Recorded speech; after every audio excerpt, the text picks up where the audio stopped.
আমি শরীফ শরীফার গল্পের দিকে হাতই দিব না। আরো এখানে গল্প আছে শুধু শরীফ শরীফা নিয়ে।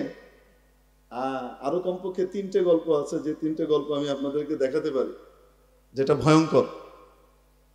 নবম দশম শ্রেণীর বইয়ের ভিতরে মাশাআল্লাহ মানচিত্র দেওয়া হয়েছে, সেখানে ইসরায়েলের নাম আছে, ফিলিস্তিন নাই।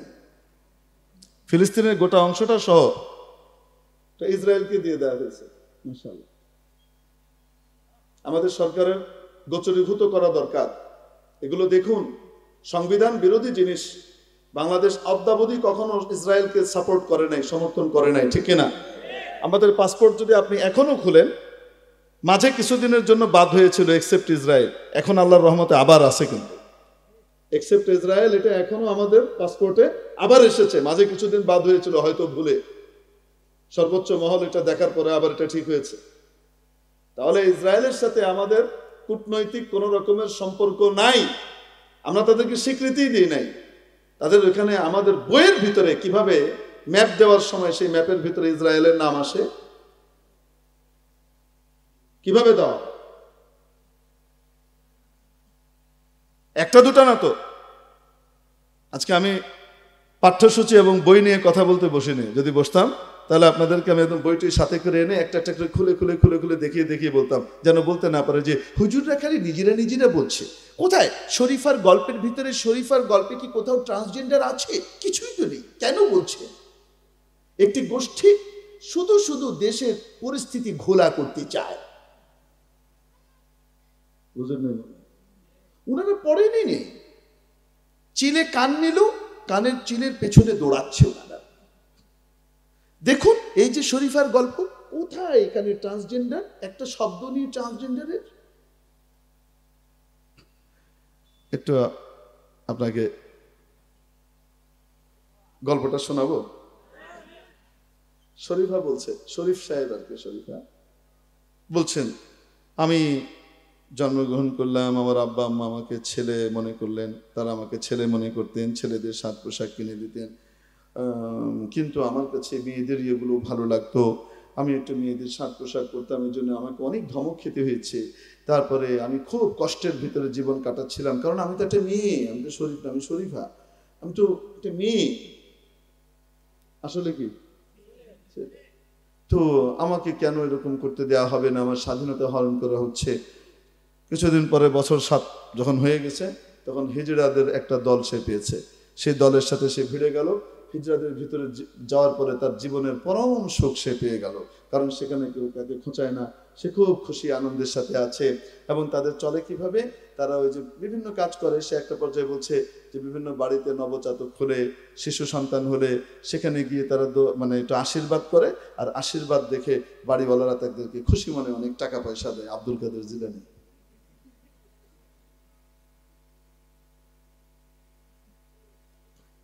হিজড়ারা কোন বাড়িতে যখন বাচ্চা হয় আর খবর পায় ভিতরে ঢুকে, বাড়িওয়ালারা দাওয়াত করে লয়। কেমনে ঢুকে? কন্যা কেন? ওই যে বলছে মাইরা গাইটা ঢুকে।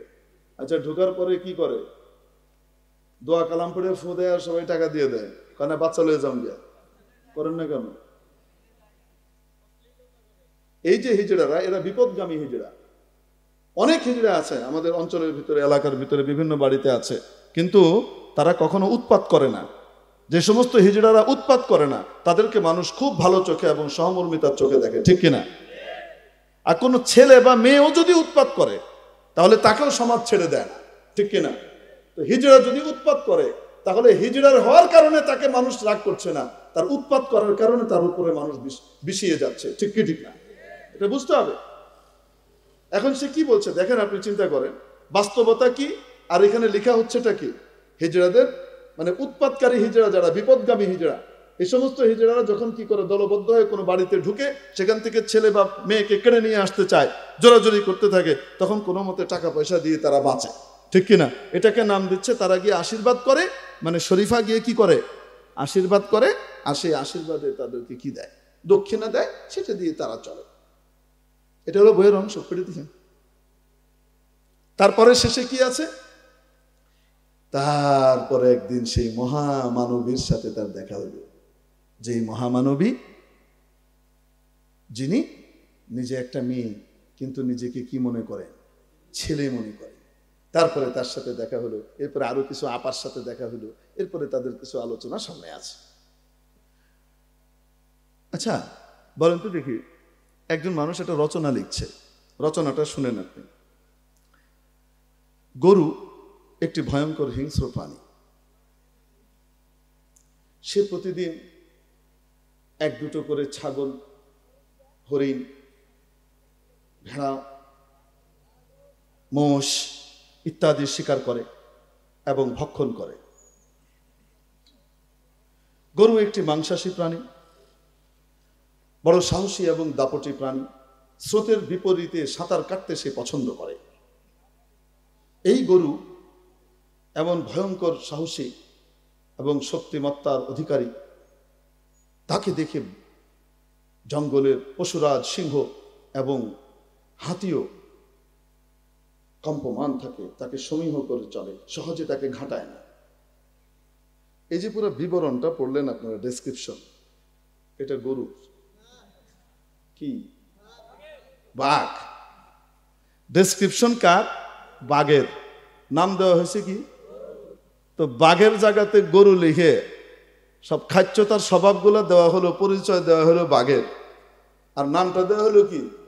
এটা বলার কারণে কি গরু হয়ে যাবে? বলেন না কেন? না বাঘই থাকবে?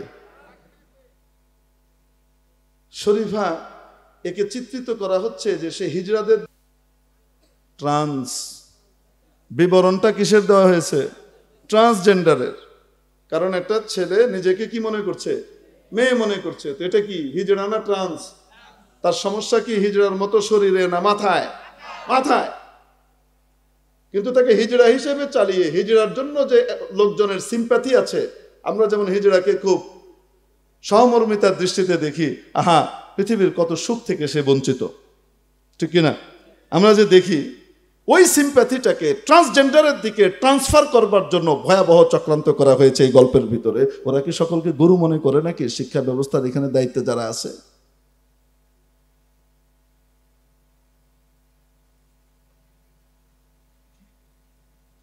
বাঘের বিবরণ দিয়ে গরু লিখলে যেমন সেটা গরু হয় না, ট্রান্সের বিবরণ দিয়ে হিজড়ার দলে যোগ দিয়ে শরীফাকে হিজড়ার অন্তর্গত করবার চেষ্টা করলেও সে হিজড়া হবে না, সে ট্রান্স। লেখা নাই ট্রান্সজেন্ডার, লেখা নাই বাঘ, কিন্তু বিবরণ হলো বাঘ আর কিসের? ট্রান্সজেন্ডারের। বুঝাইতে পেরেছি আপনাকে? শুভঙ্করের ফাঁকিটা কোথায় বুঝেছেন? এরকম শয়তানি কিন্তু গতবারও একবার করছিল। এই শিক্ষা বিভাগের দায়িত্বশীলদের সমস্যাটা কি আমি ঠিক বুঝতে পারছি না। এদেরকেও মনে হয় সবগুলা একদম প্যাকেজ বাড়ি ধরে পাবনায় পাঠানো দরকার মনে হচ্ছে। কারণ গতবার এই স্থিতিশীল সুন্দর একটা পরিবেশ আমাদের দেশে, উন্নয়নের জোয়ার বইছে, এদিকে মাশাল্লাহ পদ্মা ব্রিজ, ওদিকে মাশাল্লাহ কর্ণফুলী টানেল, আবার এদিকে মাশাল্লাহ আবার কি হয়ে গেছে আপনার কি কন, আরে পুঁকের উপর দিয়ে যাচ্ছে না, মেট্রো রেল হয়ে গেছে, আরো কত কি হয়ে গেছে। সরকারের প্রশংসায় সবাই পঞ্চমুখ। আর এই সময় দেশের পরিবেশকে অস্থিতিশীল করবার জন্য একটা সিস্টেম তৈরি করলো, সেই সিলেবাসের ভিতরে ঘুরে ফিরে ও যে আপনার বিবর্তনবাদের বান্দর সিস্টেম লয়ে এলো। গতবার মনে আছে না নাই? আলেম ওলামা এবং সচেতন জনতা যখন প্রতিবাদ করলেন, তখন কি হলো বলেন? বাধ্য হয়ে কুত্তা লেঙ্গুর তলায় দিল। এই শিক্ষা বিভাগের এগুলো লেঙ্গুর তলায় দিল বাধ্য হয়ে। কিন্তু আপনাদের মনে আছে ওই সময় কি বলেছিল? দেখুন, সাংবাদিক সম্মেলন করে সর্বোচ্চ দায়িত্বশীল বলেছিলেন ওই বিভাগের, কি বলেছিলেন? দেখেন একটা গোষ্ঠী শুধু শুধু দেশে অস্থিতিশীল অরাজক পরিবেশ তৈরি করতে চায়। এই বইয়ের ভিতরে কোথাও বানর হওয়ার কথা, মানুষের পূর্বপুরুষ বানর ছিল, এটা লেখা নেই, বরং বিপরীতটা লেখা আছে। কেন? একজন ছোট একজন বড়কে জিজ্ঞেস করছে, আচ্ছা মানুষ কি কখনো বানর ছিল? তো বড় মিয়া বলছেন, না না না না না, মানুষ কখনো বানর ছিল না। আচ্ছা মানুষ কি কখনো বানর ছিল? বানরের জাত থেকে এসেছে, এটা ভুল কথা, মানুষ বানর ছিল না। আসলেই কিন্তু লেখা আছে এটা। উনি পড়ে শোনাইলেন, এই যে দেখেন, কোথাও লেখা নেই যে মানুষের পূর্বপুরুষ বানর ছিল। খামাখাই একটা অরাজক পরিস্থিতি তৈরি করা হয়েছে। বোঝেন নাই মনে হয়? বলা হয়েছিল না, হয় নাই? হয়েছিল না? এবার একটু আপনাদেরকে বলবো কিভাবে বলা হয়েছে। সেখানে মানুষের পূর্বপুরুষ বান্দর ছিল, এটা কিভাবে বলা হয়েছে বলবো আপনাকে। যে পৃষ্ঠায় এই বর্ণনা আছে, না মানুষ বানর ছিল না, না মানুষ বানর ছিল না, না মানুষ বানর ছিল না, এটা ভুল। যে পৃষ্ঠায় এটা লেখা আছে তার পাশের পৃষ্ঠার ভিতরেই বর্তমানের মানুষ আর আদিকালের মানুষের ছবি দেওয়া আছে। বর্তমানের মানুষ এই কয়েক হাজার বছর আগে মানুষ একটু এরম ছিল, কেমন যায়, আরো কিছু বছর আগে একটু এরকম, এবার গরিলার মতো দেখা যাচ্ছে। তারও অনেক আগে একটু এরকম, এবার গরিলা এবং শিম্পাঞ্জির মাঝামাঝি কিছু একটা দেখা যায়। তারও আগে এরকম, বুঝতে পারছেন? মানে মানুষ আগে এরকম ছিল, তারপরে এই এই এই এই এই এই এই এই হলো পাশের পৃষ্ঠায়। আর এই পাশের পৃষ্ঠার ভিতরে কি, না মানুষ বানর ছিল না, না মানুষ বানর ছিল না, না মানুষ বানর ছিল না। বুঝাতে পেরেছি? আচ্ছা, তো হুজুর ঠিকই তো বলছে, তো কোথায় এখানে বানর? এবার শুনে, আপনাদের দেশে যেমন আসল ডাক্তার আছে, নকল ডাক্তারও আছে, আছে না নাই? মাঝে মাঝে ধরা পড়ে না? যেমন আসল হাকিম আছে ইউনানি দাওয়াখানাতে, ভালো চিকিৎসক ইউনানি চিকিৎসক আছে, আয়ুর্বেদিক চিকিৎসক আছে, নকলও আছে, আছে না নাই? দেখবেন মাঝে মাঝে রাস্তার মোড়ে মোড়ে, স্টেশনে, রেল স্টেশনে, তারপরে বাস স্টেশনে দেখবেন এরকম ডিব্বা ডাব্বা নিয়ে বসেছে, একদম পট টট নিয়ে, হালুয়া ভর্তি পট, এবং সেখানে কি বক্তব্য, একদম মাশাআল্লাহ, এফআরসিএস, এমআরসিবি, এফসিপিএস, এমবিবিএস, এমডি, কোন ডাক্তার চ্যালেঞ্জ করছি, হেরেছেন, কেউ পারবে না, এইখানে দিয়েছি, আমার এই ওষুধ ভক্ষণ করবে, মাত্র মাত্র 7 দিনের ভিতরে 72 প্রকারের রোগ আপনার ভালো হয়ে যাবে। কি বয়ান দেয়, আমি তো ঠিক মতো দিতে পারছি না, কিন্তু আমি খুব মনোযোগ সহ শুনেছি এদের বয়ান, এরা কি বলে। কারণ ছোটবেলায় একবার মাদ্রাসায় পড়া অবস্থায় গিয়েছি চিটাগাং রোডে হাঁটতে, তো গিয়ে দেখি সাপের খেলা দেখাচ্ছে। কি দেখায়? বক্স থেকে সাপ বেরোচ্ছে, সাপ এরম করে, ফুঁস করে। তো আমাদেরকে ডেকে ডেকে নিল, আসো আসো বাবু আসো, সাপের খেলা দেখবা, আসো। তা আমি তো জীবনে সাপের খেলা দেখি না, এই জন্য সাপের খেলা দেখার জন্য গিয়ে দাঁড়িয়েছি, এরকম করে ঘিরে দাঁড় করালো। তো তন্ময় হয়ে দেখছে এক সাপ, এটাকে ভিতরে ভরে আরেক সাপ বের করলো। হ্যাঁ, তারপরে কিছুক্ষণ এই চলতে চলতে দেখি আরেকজন একটা ব্যাগ খুললো, সেই ব্যাগ থেকে কিছু শিকড় মিকড় বের হওয়া শুরু হলো। তারপরে দেখি কিছু ডিব্বা ডাব্বা সাজানো শুরু হলো, বুঝতে পারছেন? আমার তো ওদিকে খেয়াল নেই, আমার খেয়াল হলো সাপ, সাপের খেলা কিন্তু এখনো চলে। এর ভিতরে একটা বক্স দেখাচ্ছে, সাপের অনেকগুলা বক্স এভাবে রাখা, সেই বাক্সের ভিতরে এমন এক সাপ আছে, সেই সাপের যে ফাজাইল আর মাসাইল বয়ান করা হলো, যে বিবরণ দেয়া হলো, মানে ওই সাপ দেখার জন্য আমি একদম পাগল হয়ে গেলাম। ওইটা দেখতেই হবে, না গেলে, না দেখতে পারলে মনে হয় জীবনটাই বৃথা, আমার কাছে মনে হচ্ছে। এদিকে কিন্তু ওই যে শিকড় হাতে দিয়ে, কি গরম লাগে বুঝছেন কেমন, এই শুরু হয়ে গেছে কিন্তু, মানে অনেক লোকজন দাঁড়িয়েছে ঘিরে, এদেরকে এরকম শিকড় গরম লাগে কিনা, এটা এই পাওয়ার সেই পাওয়ার, যে সমস্ত পাওয়ারের কথা বলছে আমার মাথায় কিছুই ঢুকছে না।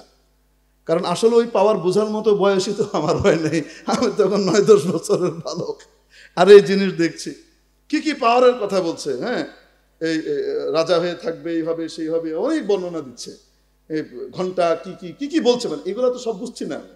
কিন্তু ওই যে আপনার, আমি তো ওই সাপের বক্স, সাপ কিন্তু ভিতরে চলে গেছে, আর আমি ওই বক্সের দিকে তাকিয়ে আছি এখনো। হ্যাঁ, এখন সব বেচা বিক্রি শেষ, মানে হালুয়া টালুয়া সব বেচা টেচা শেষ, সব চলে গেল।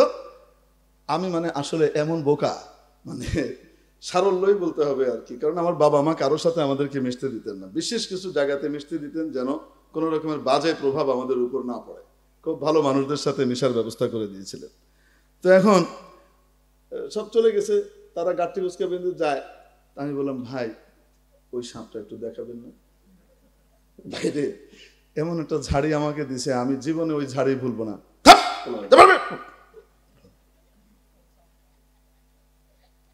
তুমি ওরকম ঝাড়ি খাইছো? ওই যে হাত উঠাইছে, আরেকজন পাওয়া গেছে।